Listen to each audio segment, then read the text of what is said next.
Hey guys, I am KD and you are watching KD Study Point। साथियों, आज के इस वीडियो में हम बीएड काउंसलिंग तथा इसके साथ में थोड़ा सा मैं सीटेट और यूटेट के विषय में भी चर्चा करूंगा, क्योंकि आप में से बहुत सारे जो इस वीडियो को देख रहे होंगे, बहुत सारे लोगों ने एडमिशन ले लिया होगा और वो ये सोच रहे होंगे कि हमें सीटेट यूटेट अभी देना चाहिए या नहीं। और बहुत सारे ऐसे लोग होंगे जो अब आने वाले कुछ दिनों में लेंगे। बाकी second counselling, third counselling, offline online पूरा डिटेल में थोड़ा सा मैं बता दूंगा। वैसे मैंने बहुत बार बता रखा है और ये नोटिस में भी साफ साफ लिखा हुआ था, लेकिन अलग अलग डाउट्स अलग अलग व्यक्ति के आते रहते हैं, तो थोड़ा सा हम इसमें उनको सॉर्ट आउट करने का प्रयास करेंगे। बाकी अगर आप चैनल से नहीं जुड़े हैं तो चैनल से जुड़ सकते हैं। यहाँ पर आपको यूकेपीएससी, यूके बीएड सीटेट अन्य प्रकार के जानकारी और उनसे रिलेटेड कंटेंट देखने को मिलता है। चलिए शुरू करते हैं। सबसे पहले देखिए, बीएड वगैरह या अन्य चीज़ों की प्लेलिस्ट आपको चैनल पर मिल जाएगी। थोड़ा सा मैं आपको दिखा देता हूँ जहाँ पर मैंने बता रखा है। अगर आप जुड़ना चाहते हैं तो जुड़ सकते हैं। बाकी चलिए शुरू करते हैं। देखिए, सबसे पहले तो आपने ये देखा होगा, ये नोटिस, इसमें क्लियरली लिखा हुआ है कि जो प्रथम चरण का वगैरह तो सब पता चल गया और आपने एडमिशन ले भी लिया बहुत सारे लोगों ने। एक्सेप्ट और रिजेक्ट का जो मसला वहाँ पर चल रहा था कि हम एक्सेप्ट करें या फिर रिजेक्ट करें, तो मैंने तो साफ साफ ऐसे ही बोला था कि अगर आपको कॉलेज चाहिए तो भाई आप एक्सेप्ट करोगे, नहीं तो फिर आप रिजेक्ट कर लोगे। तो जो सेकंड काउंसलिंग थी, यहाँ पर इन्होंने क्लियरली लिख रखा है ना, द्वितीय चरण काउंसलिंग हेतु कॉलेज में प्रवेश प्रक्रिया। देखिए, द्वितीय चरण हेतु जो क्वालिफाइड है और नॉट क्वालिफाइड अभ्यर्थी एवं मैनेजमेंट कोटा सभी के लिए आवंटन में होगा। यानी कि यहाँ पर एक तो जिनको फर्स्ट काउंसलिंग में नहीं मिला था कोई कॉलेज, उनको मिलेगा, जो फेल हो गए थे उनको मिलेगा, और जो मैनेजमेंट कोटा या अन्य सभी के लिए यहाँ पर आवंटन होगा। अब ये प्रक्रिया पता कैसे चलेगी? तो मैंने शुरू में ही बोला था आपको, जब रजिस्ट्रेशन हो रहे थे तो आप काउंसलिंग के लिए रजिस्ट्रेशन जरूर करें। ठीक है। जैसे ही आपने रजिस्ट्रेशन किया होगा तो आपको फिर पता लग गया होगा कि क्या क्या चीज़ें वहाँ पर थी। अब देखिए, हुआ क्या था कि प्रेफरेंस के अकॉर्डिंग उन सभी को यहाँ पर कॉलेज आवंटन होगा 3 दिसंबर से 4 दिसंबर, ये कहा था। ये लेटेस्ट नोटिफिकेशन है।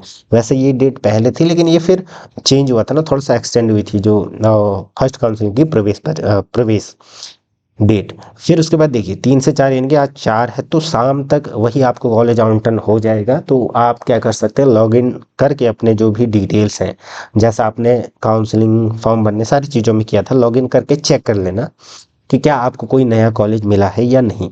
ठीक। एंड देन आज शाम तक ये हो जाएगा। अगर नहीं होता है तो फिर आप कल तक का वेट करें, क्योंकि वेट ही तो कर सकते हैं, या थोड़ा सा आप जानने का प्रयास कीजिएगा। ठीक है, ये चीज़ होगी। और फिर कॉलेज किन किन को मिलेगा मैंने आपको बता दिया। ये अकॉर्डिंग टू जो नोटिफिकेशन है उसके अकॉर्डिंग। मैंने पहले में ही शुरू में ही शायद 2-3 वीडियो में बोला था कि पिछले साल तक तो ऐसा होता था कि सेकंड के लिए फिर से प्रेफरेंस भरते थे ये सो, और नए लोग भी जुड़ सकते थे, बट इस बार इन्होंने वो चीज़ तो दी नहीं है। अब अगर ऐसा कुछ होता है, फिर से नोटिस आएगा तो फिर वीडियो आपको मिल जाएगी, अदरवाइज ये चीज़ आपके पास होने वाली है। और डेट के अकॉर्डिंग कल से 5 दिसंबर से 9 तक आपके एडमिशन चलेंगे। फिर इसकी भी अगर डेट खिसकेगी तो अलग चीज़ है, वो अलग मसला है। ठीक है, ये सारी चीज़ें। फिर उसके बाद क्या होगा कि जितनी सीटें बच जाएंगी, फिर मैंने आपको क्या कहा कि अगर आपको इसमें कॉलेज अलॉट नहीं होता है तो आप पर्सनली कॉलेज में जाइए, हर एक कॉलेज में जाइए जहाँ पर आपको एडमिशन लेना है। अब देखिए, गवर्नमेंट में तो वैसे भी अगर आपके नंबर कम है तो ना ही जाओ, क्योंकि वहाँ पर सीटें कम ही बची रहती है, और बची भी होंगी तो फिर ज़्यादा मार्क्स वाले चले जाएंगे। बट आप ट्राई कर सकते हैं अपने नज़दीक हो, तो मैं ज़्यादा दूर ट्रेवल करने की बात कर रहा हूँ। तो जितने कॉलेज में आपको एडमिशन चाहिए, ये थर्ड काउंसलिंग के लिए है कि आप वहाँ पर जाओगे, आवेदन दोगे। आवेदन का मतलब आप वहाँ पर जो भी प्रक्रिया होगी, आप वहाँ पर काउंसलिंग करवा के आओगे। अगर फिर आपका नंबर आ जाता है तो फिर आपको एडमिशन मिल जाएगा। वहाँ नहीं मिलता तो आप 2-3 जगह जाइए ना, वहाँ से फिर वो सीधे कॉल कर लेंगे आपको, क्योंकि आपको डिटेल वगैरह सारी देनी पड़ेगी। ठीक है, जो भी प्रोसेस रहेगा। नहीं तो फिर आप प्राइवेट, सेमी गवर्नमेंट सारे कॉलेज में जा सकते हैं, क्योंकि वहाँ पर सीटें बचे रहती हैं। गवर्नमेंट में मैं ये नहीं कह सकता, क्योंकि वहाँ पर कुछ बहुत ही सीटें बच जाती है, वरना 40-50 तो वहाँ भर जाती है, 50 एटलीस्ट। ठीक। ये सारी चीज़ें, उनका डेट वगैरह सारा इसमें दिया हुआ है। अब ये चेंजेज होते हैं तो फिर आपको चेक करना पड़ता है ना, ये आपको पता लग जाएगा। आप एक तो इनकी वेबसाइट देखिएगा, जो समर्थ पोर्टल वाले उनकी थोड़ा सा लेट होती है, तो आप कुमाऊं की वेबसाइट देखना, वहाँ पर जो भी नोटिस वगैरह मिल जाते हैं। वैसे भी हमारे टेलीग्राम ग्रुप, अन्य ग्रुपों में आपको ये बता दिया जाता है। तो ये काउंसलिंग का हमने पूरा कर दिया बात। अब आता है जो मैं थोड़ा सा बताना चाह रहा था आपको सीटेट यूटेट के संबंध में। तो थोड़ा सा मैं आपको दिखा देता हूँ, शायद मैंने वीडियो भी बनाई थी, उसमें मैंने पूरा बताया था कि सीटेट कौन क्या कैसे भर सकता है, तो उसको आप देख लीजिएगा। वैसे मैंने बता देता हूँ यहाँ पर। अगर हाँ देखिए, पहले तो ऐसा नहीं था, लेकिन जब हमारे टाइम से ही ये चेंज हुआ था। पहले क्या होता था कि आप सेकेंड ईयर में ही अप्लाई कर सकते थे, यानी कि आप क्या करोगे, जब आप सेकेंड ईयर या थर्ड सेमेस्टर में हो तभी आप अप्लाई करते थे, किसके लिए, सीटेट के लिए। लेकिन जब हमारे टाइम से ये हुआ कि अगर जिस दिन से आप किसी भी टीटीसी मतलब टीचिंग ट्रेनिंग कोर्स जो भी है, उसमें अगर आप एनरोल हो गए हैं, उसमें एडमिशन ले लिया है, नामांकन आपका हो गया है, ठीक है, तो आप उस दिन से एलिजिबल हो जाते हो, ऐसा नए नोटिस में कहा गया है एनसीटीई की। आप एनसीटीई की वेबसाइट पर जाकर के इन गाइडलाइंस को देख लेना, और सारी चीज़ें आपको पता चल जाएंगी, ठीक है। इन गाइडलाइंस में आपको ये देखने को मिल जाएगा। बाकी जो लोग एलिजिबल है वो लोग भर सकते हैं। फिर इसमें भी एक मसला आ रहा था कि सर पेपर 1 पेपर 2 क्या भरें। तो देखिए, अब ये तो आप पर डिपेंड है, मैं आपको बता देता हूँ।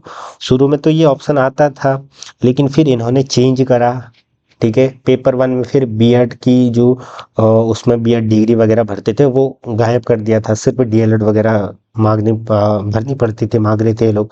लेकिन मैं देख रहा था कि इस वर्ष ये चेंज हो चुका है, अगर आप इच्छुक है तो दोनों भर सकते हैं, नहीं तो आपका मेन है पेपर सेकंड, ठीक है, बीएड वालों के लिए।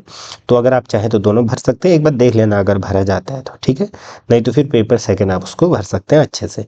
फॉर्म वगैरह पिछले साल मैंने वीडियो बना रखी है, उनको देखना चाहते हो तो देख लो। इस साल बहुत सारे भी यूट्यूब चैनलों में ये अपलोड होगा, वहाँ देख लेना, या फिर आप साइबर कैफ़े वगैरह से उनको भर लीजिएगा, ठीक है। बाकी पढ़ना कैसे है, क्या चीज़ें हैं, तो अगर आप मेंबरशिप के थ्रू कुछ जानना चाहते हैं कि हाँ कैसे क्या चीज़ें कर सकते हैं, तो आप मेंबरशिप ले सकते हैं। नहीं तो फिर आप पढ़िए, बहुत सारे टीचर पढ़ा रहे हैं, थोड़ा सा अपना ज्ञान देखिए, और पीवाईक्यूज वगैरह देखिए कि कैसे पेपर आते हैं, ठीक है। ये सारी चीज़ें हैं, जुड़े रहें।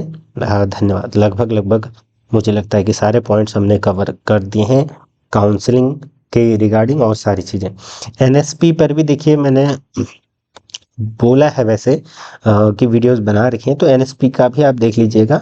आप सिंपली जब एडमिशन ले लेते हो उसके बाद क्या चीज़ होती है, जब आपने एडमिशन ले लिया एंड देन फिर आपको एक बोनाफाइड बनाना पड़ता है कि हाँ मैं इसी कॉलेज में पढ़ रहा हूँ, पढ़ रही हूँ। एंड देन फिर वो सारी चीज़ें भरने के बाद फिर आप ऑनलाइन आवेदन करते हो, उसको फिर सबमिट करते हो कॉलेज में। जो जो ऑनलाइन में आपने डॉक्यूमेंट लगाए, सारी चीज़ें आपको वहाँ सबमिट करनी पड़ती है। आय प्रमाण पत्र सब नया चाहिए होता है, सारी चीज़ें हैं। अलग अलग कैटेगरीज है, मैंने बता रखा है कि ईबीसी कैटेगरी में कितना चाहिए, 1.2 लाख एनएम या कितना चाहिए, या अन्य जो आपका ओबीसी में 1.5 लाख चाहिए या कितना चाहिए, एससी एसटी में कितना चाहिए, जो पूरी सालाना इनकम है ना अपनी फैमिली की, पिताजी की, वो सारी चीज़ें। तो आय प्रमाण पत्र होना चाहिए, ऐसा नहीं कि आपका जो इनकम एक स्लिप, पे स्लिप नहीं चलती है, तो ये चीज़ ध्यान रखना। बाकी डिटेल इन्फॉर्मेशन आपको यूट्यूब पर मिल जाएंगी, ठीक है। ये चीज़ें थी, बाकी चैनल से जुड़े रहें अगर इच्छुक हैं तो, अदरवाइज स्किप करें। धन्यवाद।